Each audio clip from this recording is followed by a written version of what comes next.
아리랑 알민족이 만드는 신인류. 우리 민족은 천손, 동방에이지국입니다. 우리는 아리랑, 아래 민족입니다. 아리랑, 아래 민족이 인류를 구원하여 신인류, 초인류 시대를 열게 됩니다. 아리랑의 어원은 아리랑이란 뜻으로 알과 함께 살다. 새가 낳은 아래 민족이란 의미입니다. 새는 하늘의 천사요 하늘의 전령입니다. 삼조고는 금까마귀라 불리며 고대 동아시아 지역에서 태양신으로 널리 숭배받았습니다. 태양은 하늘이며 태양의 흑점에서 산다는 삼조고를 까마귀로 보았고, 우리나라는 삼조고가 낳은 알에서 태어난 민족입니다. 우리나라 난생설화들을 보면 알에서 태어난 왕들로 신라의 박혁거세, 석탈의 김알지, 고구려의 고주몽, 가야의 김수로왕입니다. 모두 단군조선의 정통성을 계승하고 홍익의 가치를 실현하고자 태양의 아들로 탄생시켜 새로운 시대를 이끌었던 통치자들입니다. 신라의 박혁거세의 탄생 이야기. 삼국사기를 보면 어느 날 고어 촌장이 양산 기슭을 바라보니 숲 사이에 말 한 마리가 무릎을 꿇고 있었습니다. 가까이 가보니 말은 보이지 않고 큰 알이 한 개가 있어 깨뜨려 보니 갓난아이가 나왔습니다. 소벌공은 그 아이를 데리고 와서 잘 길렀는데 10살 10세가 되자 유달리 성숙하였고, 육부장들은 그 아이의 출생이 신기했으므로 모두 우러러 왕으로 모셨습니다. 사람들은 혁거세가 난 커다란 알의 모양이 표주박처럼 생겼다 하여 성을 박이라 하였습니다. 박혁거세가 태어났다는 경주나정은 신라왕실의 성지가 되었고, 그 자리에 신궁등을 만들었지요. 기원전 57년 육촌 촌장들의 추대로 13세에 왕위에 즉위하게 되었고, 용의 옆구리에서 태어났다는 아영 부인과 결혼하여 60년 넘게 신라를 통치하다가 서기 4년 73세로 승하였습니다. 석시 왕조의 시조, 석탈에는 외국 일본 일천리밖에 있었던 용성국의 왕자입니다. 탈의 어머니는 용성국의 왕비였는데 임신 7년 만에 자식인 줄 알고 낳았는데 큰 알을 해산했고, 아버지인 함달파왕이 불길하다며 그 알을 배에 실어 바다에 버렸습니다. 배는 신라 동해안의 아진포에 떠내려왔는데 한 노파가 건져내 알에서 태어난 탈해를 키웠습니다. 탈해는 물고기를 잡으면서 어머니를 부양했지만 양어머니는 탈해가 보통 사람이 아님을 알고 공부를 시켰지요. 장성한 뒤에 가야국에 가서 왕위를 내놓으라 했지만 김수로 왕에게 밀려났고, 그 소문을 들은 남의 차차웅이 그가 지략가임을 알고 사위로 삼았다고 합니다. 김씨 왕조의 시조, 김알지는 생전에 왕위에 오른 인물은 아니지만 그의 후손들이 대대로 왕위에 올랐습니다. 신라 내물 이사금 때부터 김씨 왕조가 왕위에 올라 마지막 왕인 경순왕까지 신라의 왕들은 모두 김알지 후손들입니다. 삼국사기에 따르면 탈해 이사금 9년 3월에 신라왕이 밤중에 금성 시림 숲속에서 닭이 우는 소리를 듣고 호공을 보내어 살펴보니 금빛의 작은 괴짝이 나뭇가지에 걸려 있었고 흰 닭이 그 아래서 울고 있었습니다.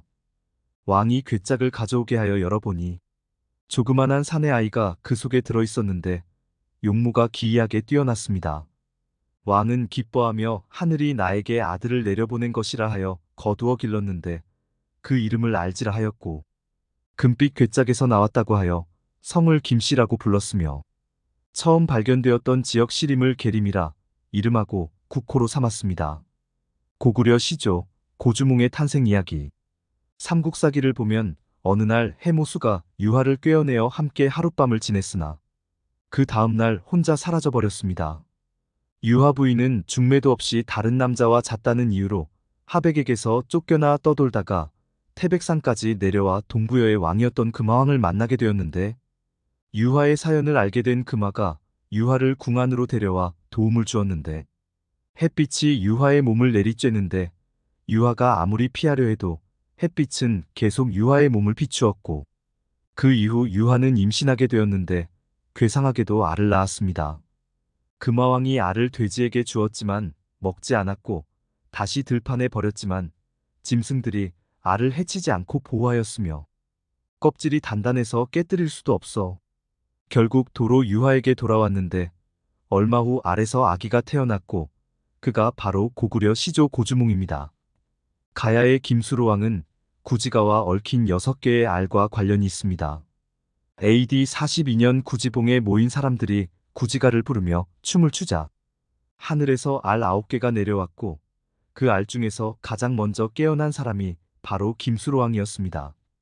고구려, 백제, 신라, 가야 등 고대 국가들은 모두 개국 신화를 갖고 있는데 난생설화입니다. 난생설화가 많은 것은 그 시대의 정신과 관련이 있습니다. 우리 민족은 하늘을 숭배하였고 백위민족이라 불렸는데 하늘은 밝음의 대상이었고 자연스럽게 태양 숭배로 이어졌습니다. 우주 만물의 근원이자 태양과 닮은 알에서 태어난 것은 신성한 존재이며 하늘의 자손이고 태양의 후예임을 강조합니다. 알에서 태어난 것으로 설정하여 하늘의 뜻이라는 것을 상징하므로 왕권의 신성함을 강조하기 위한 목적이었던 것입니다. 우리 조상들은 알을 한알이라 불렀는데 하늘의 알을 존경의 의미로 하늘님, 하느님, 하나님이 되었습니다. 천손민족이란 하늘의 후손이란 말로 알에서 탄생했다는 사실과 그 알이 하늘님, 하느님이란 뜻으로 해석하면서 우리 민족의 탄생 신화가 하늘의 신으로부터 출발했다는 사실입니다. 아리랑이란 말의 참뜻은 아리랑으로 알과 함께라는 뜻입니다. 천손, 하늘님의 자손이요 하나님의 백성을 말합니다. 알은 태양을 상징하고 하늘을 말하며 알은 우주와 지구를 의미하며 사람의 마음, 사랑의 하트를 의미하고 있습니다. 아는 참된 나를 말하고 리는 알다, 다스리다, 통하다는 뜻이며 랑은 즐겁다, 밝다는 뜻이니 아리랑은 참된 나, 진짜 나, 진화를 찾는 즐거움이라는 뜻입니다. 세상의 모든 인류사가 초지능으로 초연결되면서 자신과 하나가 된 사람은 선과 악이 없고 너와 내가 없는 하나의 세상이 탄생하니 둥근 원의 세상이요 하나의 세상이 되면서 참된 나를 찾게 되는데 하늘의 사람으로 변화되고 하늘과 하나가 되어버린 새로운 사람으로 탄생하게 되니 하나님의 세상이며 신인류, 초인류, 새 하늘과 새 땅이 한국에서 시작되어 온 인류를 구원하게 되는 기이하고 놀라운 일이 시작됩니다. 알이랑 고개를 넘어간다는 것은 나를 찾기 위해 깨달음의 언덕을 넘어간다는 의미이고 나를 버리고 가시는 님은 십리도 못 가서 발병난다. 는 뜻은 자기가 신이라는 것을 아는 사람, 곧 자신을 찾는 것을 외면하는 사람은 얼마 못 가서 걷지도 못하게 된다는 뜻으로 하늘의 진리를 외면하고 세상 정치만 쳐다보는 사람들은 얼마 가지 못하고 무너지게 되어 있습니다. 그때는 한국이 인류를 구할 수 없습니다. 아리랑, 아리랑. 아리랑이 세계에서 가장 아름다운 곡 1위로 선정되었습니다. 영국, 미국, 프랑스, 독일, 이탈리아 작곡가들로 구성된 선정대회에서 82%라는 높은 지지율로 단연 1위에 올랐고 특히 선정단에는 단 한 명의 한국인도 없어 더욱 놀라게 했다고 합니다. 아리랑 노래는 우리의 애국가처럼 부르는 노래가 되었습니다. 2000년 12월 김대중 대통령의 노벨 평화상 수상식에서 조수미가 부른 노래가 바로 아리랑 노래요. 2002년부터 세계 구전 무형유산재 유네스코 UNESCO 신설된 상의 이름이 아리랑 상 ARIRANG 프라이즈이니 이미 아리랑은 세계적인 가치를 인정받고 있다.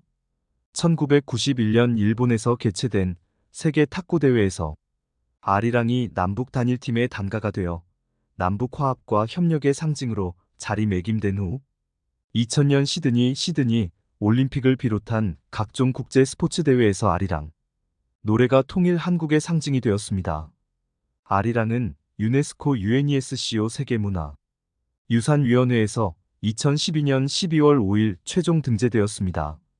결론적으로 아리랑은 천손, 하늘님의 자손이자 하나님의 백성을 의미하며 한민족이 하늘과 하나가 되는 과정을 통해 지구촌을 구원하여 하나의 세상이요 하나님의 세상을 만들어 신인류 시대를 창조하는 한국의 시대가 시작되었습니다.